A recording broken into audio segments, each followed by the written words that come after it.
It's got a big, big title. Can anybody read this title for me? Herbivoracious. Yeah, right. What do you think? Does anybody know what that means? No. Do you know what an herbivore is? Herbivore. Let's go with this. Herbivore. All right. Herbivore. All right. Anybody know? Any idea? A person who is happy. Happy. Not quite. It is a type of person, so we'll start with a person who does. Anybody know? Phoebe, what do you think? It's a boat. Vor is vor. Not quite. Alright, so we see herb being, plant material, herbivore. So someone who eats meat, not meat, plants. Plants, yeah. Some person who eats plants or veggies. Just someone who does not eat meat. Vegetarian. Yeah, vegetarian, yeah. Actually, herbivore extends to animals as well, so it can be an animal. Yeah. So herbivoracious, what do you think this story is going to be about? Someone who eats plants. Someone who eats a lot of plants. Yeah, good idea. All right. Can we, in our books, we have a little description. Phoebe, can you read the little description? Peter eats nothing but meat. Not even his parents can persuade him to change his meaty diet. But really, animals Is voracious. voracious. What is this? Next, Appetite. appetite ever be satisfied? Let's find out. Right. Okay. So what did we learn right there? The boy eats a lot of meat. Eats a lot of meat. Why is it called herbivoracious then? He eats meat. What do you think could happen in the story? Yeah? He could eventually switch to eating more vegetables. Very good. That's a very good idea. All right. So let's. Actually, Phoebe had 2 words she didn't know there, right? So voracious and appetite. Right in the description. Let's go over those. Voracious and appetite. Very good. So actually, if we look ahead and our vocab words for this week, we do have both of these words, voracious and appetite. Okay, Phoebe, can you read me voracious? Actually, Voracious. sorry, I'll do the other students back here. Can you guys read me voracious? Voracious. Voracious. Voracious. Yeah. Very eager to eat a lot of food. That's me. Okay, very eager to eat a lot of food. And can you read appetite? Appetite and a desire for food. A desire for food, yeah. So, yeah, appetite, your appetite is how much you want to eat right now, right? And voracious is you want to eat a lot. So you have a voracious appetite, you really want to eat a lot of food right now. Alright, so we're going to actually continue with the vocab right now. So we're going to get you, can you read the very first one? Worth. Good, valuable, or important enough for something. Good, valuable, or important. Yeah, so you're worth a lot. Yeah. So worth, yeah, it's worth it, right? Worth it. Does everybody understand? Worth? All right, let's say worth 3 times. Worth, worth, worth. All right, can you read the second word? Refuse to say that you will not do something. Yeah, so it's when you say no to something, you refuse something, you refuse to do something. All right? Does everybody understand? Let's say it 3 times. Refuse, refuse, refuse. And can you two back here give us another word which for the purpose of this demo will be the same word? Dire. Voracious. Voracious. Very eager to eat a lot of food. Okay, very good. Does everybody understand that? Can we say it 3 times? Voracious, voracious, voracious. All right, can you read? Yeah. Appetite, a desire for food. All right. Can we understand that? Can we say it 3 times? Appetite, appetite, appetite. All right. So we want to play the whiteboard race game. Would you race for the words on the board? Yeah. Okay. So we have team 1 here. We have team 2 there. Let's get one person from. Yeah. Okay. That works. Ah, you can come up. That works. Okay.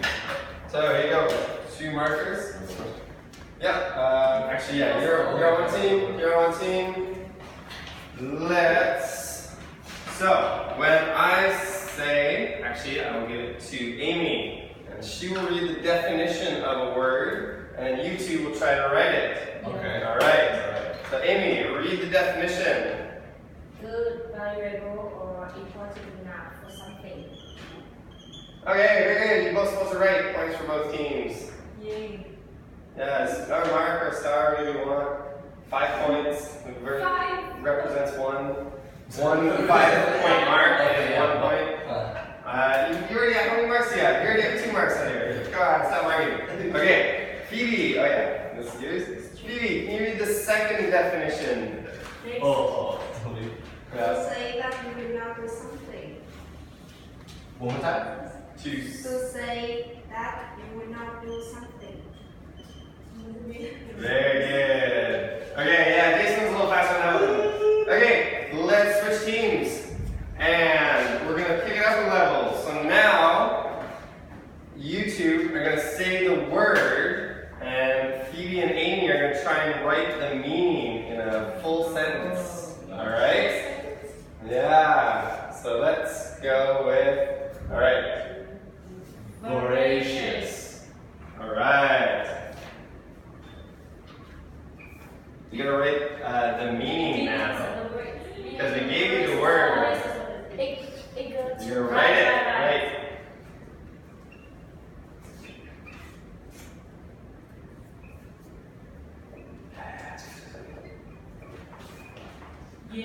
Alright. Okay, very good. So yes, that is the right word, voracious. And can I get the right meaning? To be perfect on the grammar here, we would just erase this. Eager to eat a lot of food, very good. And yeah, people want to eat a lot. Okay, that's very good, yeah. Alright, okay, and we have a second word for you guys. So again, we're going to give you the word and you write the meaning. Appetite. Appetite.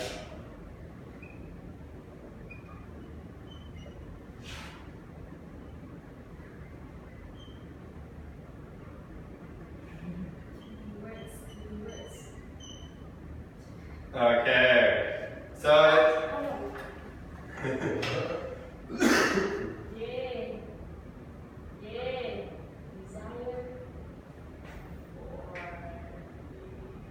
yeah, very good. It's your desire to eat food. So, do you have a big appetite? Do you have a small appetite? Yeah, it's unfortunately not a meal people eat. Meals are like breakfast, lunch, dinner, right? So your appetite is how much you want to eat breakfast, lunch, or dinner.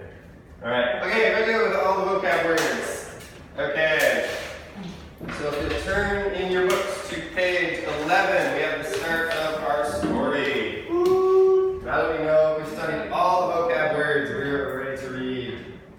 Okay, who wants to read first? Jason, very good. Do you want the screen of the book? Can you just read the first page? Yeah. Okay. Victor Morris never ate vegetables, never. Victor's mom had tried many tricks to get him to eat veggies. Once she wrapped bacon around carrots, but Victor unwrapped the crispy bacon strips and ate them. And left the sad carrots on the edge of his plate. Another time, she put mashed potatoes inside meatballs. Victor took one bite, realized the trick, then carefully opened each meatball and scooped out the mashed potatoes. It was messy, but worth it. Okay. So what is going on in the start of our story? Who's the story talking about? Phoebe?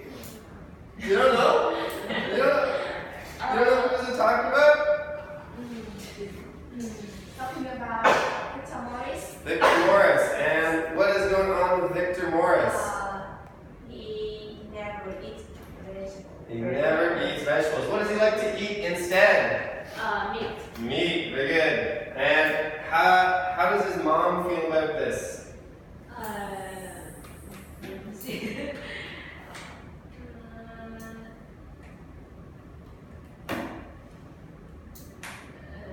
How does his mom feel about him not eating vegetables? Yeah, Jason. Maybe, So- maybe feel sad. Sad. Yeah, she wants him. She's trying to make him eat vegetables, right? Yeah. All right. How's she doing it? She being clever? Okay. Okay, we'll move on. Good reading, everyone. Okay, we're gonna do one last grammar activity. So if you turn to page, this is a bit back. So page back here. Page 36. Okay, page 36. You have the grammar bite, which is.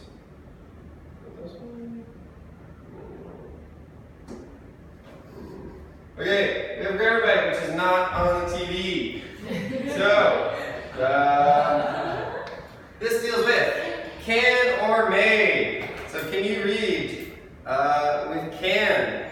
What are the 3 ways you can use it? As an ability, Yeah. as permission, or as a request. Yeah. Can you read the examples here, Phoebe? My dad can serve. Yeah. My dad is able to serve. So yeah, when you say my dad can surf, it means the same as my dad is able to. That's why it's ability. You can do something, you can do it. You are able to. You have the ability. Permission. You can bring your friends. You are allowed to. Very good. And Can I borrow your pen? you are asking for it. When you put can at the start of a sentence, you are asking a question. And it's can I do this? Can I do that? So you could be asking for permission to do something, but it's a request. Okay? And back here, can you read 3 ways we can use may? It may rain tonight. Wait, say these 3.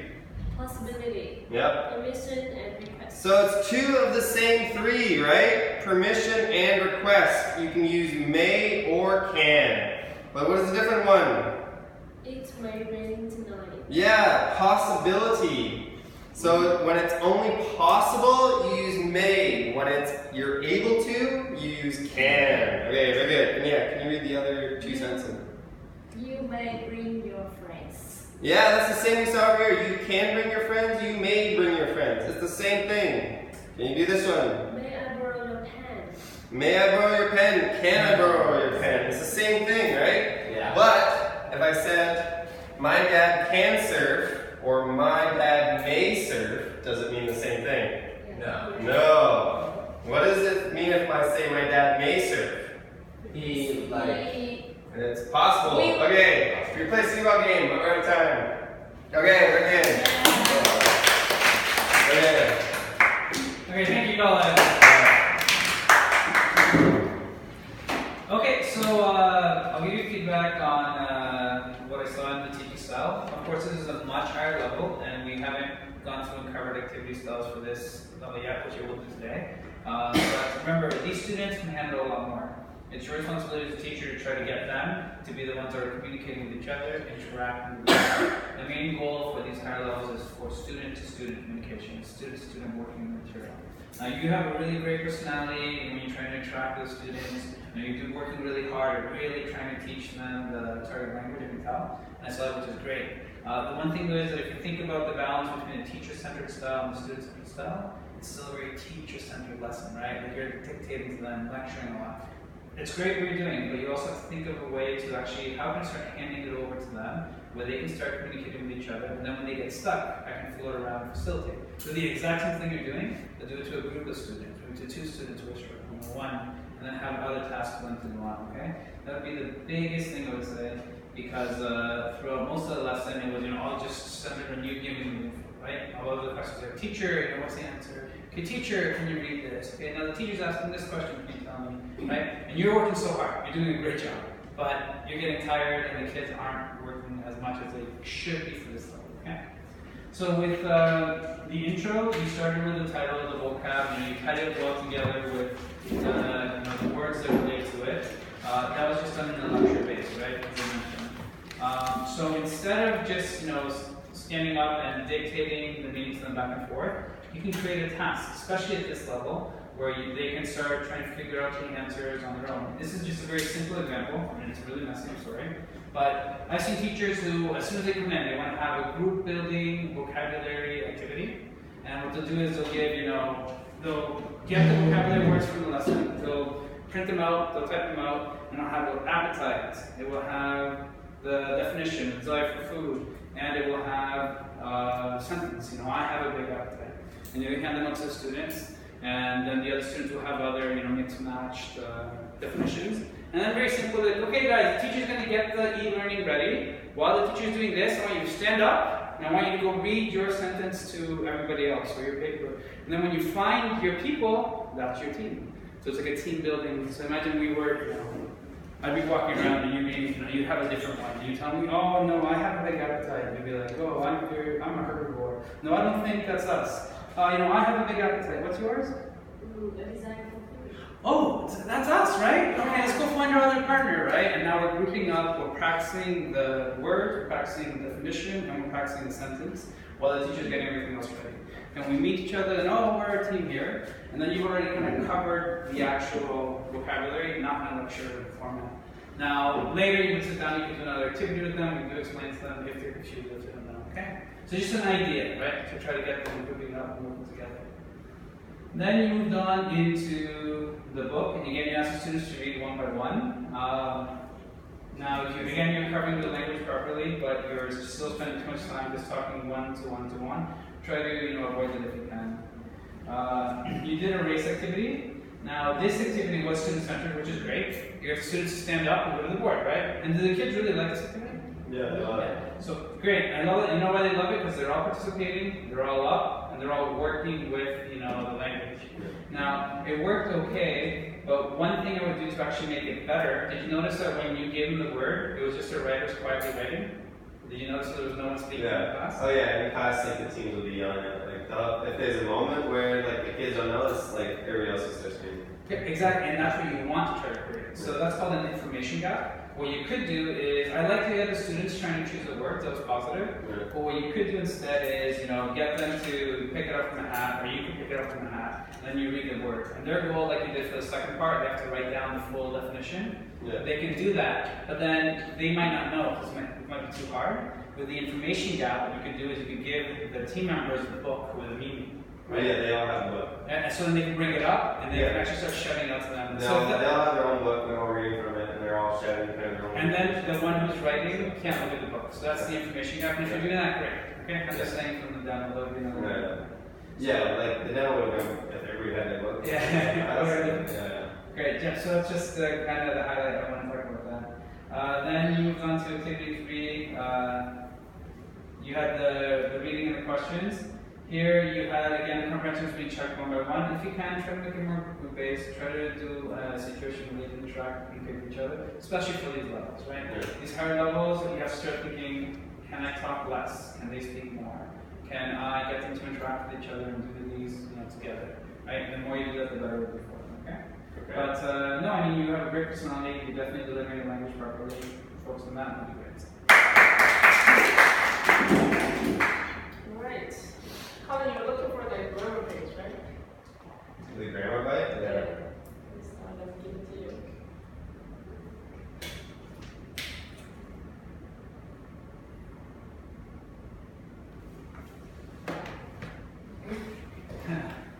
Smart words. What you do?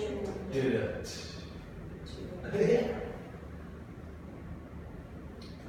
Yours was unit 4? Unit 4, lesson 1, yeah. Okay, and lesson 1, 2, 3, 4, and then teacher's resource. Unit. Entire unit. So you didn't have it. I saw their teacher resource yesterday, but that is about diagnostic tests. I've never seen teacher's resource, so. Just happened, I messaged. You will see each unit, lesson 4, teacher's resource. Okay. You will see the entire ebook. You can go back and forth.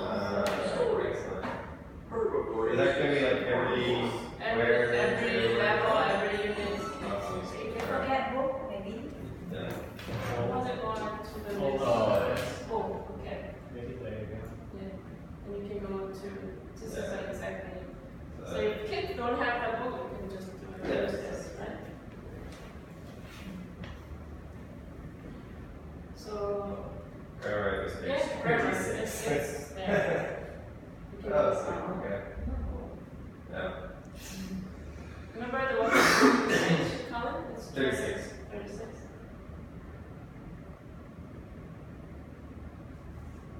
There you go. So it's easier. Great. Yeah. Yeah. And if you want to be a bit bigger, see. Yeah. Each unit asks for entire ebook and the diagnostic test. Okay. My only feedback, Colin, that's probably what's going to happen in the real class. You know, you cannot have active activity all the time. Yeah. And with this advanced class, you will carry on like this, and it flows well. Only thing, you know, kids are kids. They're still in elementary, so once in a while you can putting in some fun factor, something that always works exactly. Yeah.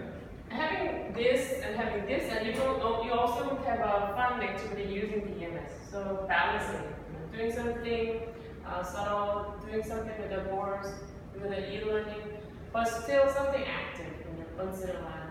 So maybe every 20 minutes, stickable always works. And for me, I always work with a bell, you know, do a comprehension question, whoever.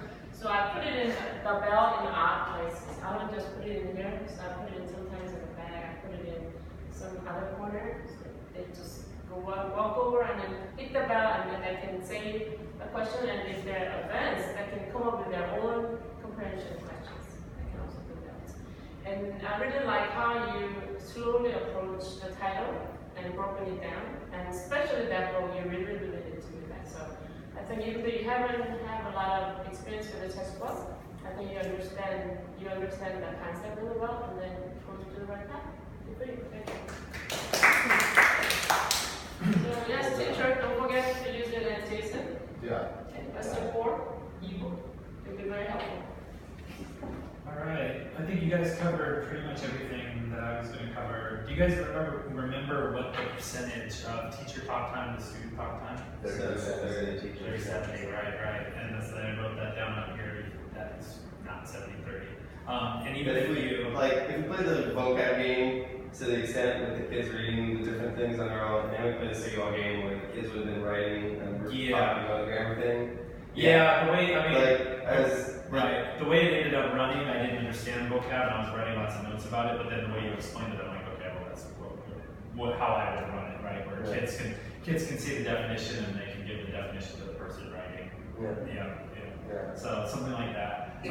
Daniel mentioned some other things you could do, and April did too, where if it's cutting out definitions on a piece of paper and they have to go to match them, or sentences, even comprehension questions. You were asking the comprehension questions. If you had them ahead of time, pass them out to teams, and they can ask each other comprehension questions, because these kids are going to be really high level at this point, right? So you want to have them speaking as much as possible. But otherwise, like April said, I think the flow of your class was really nice.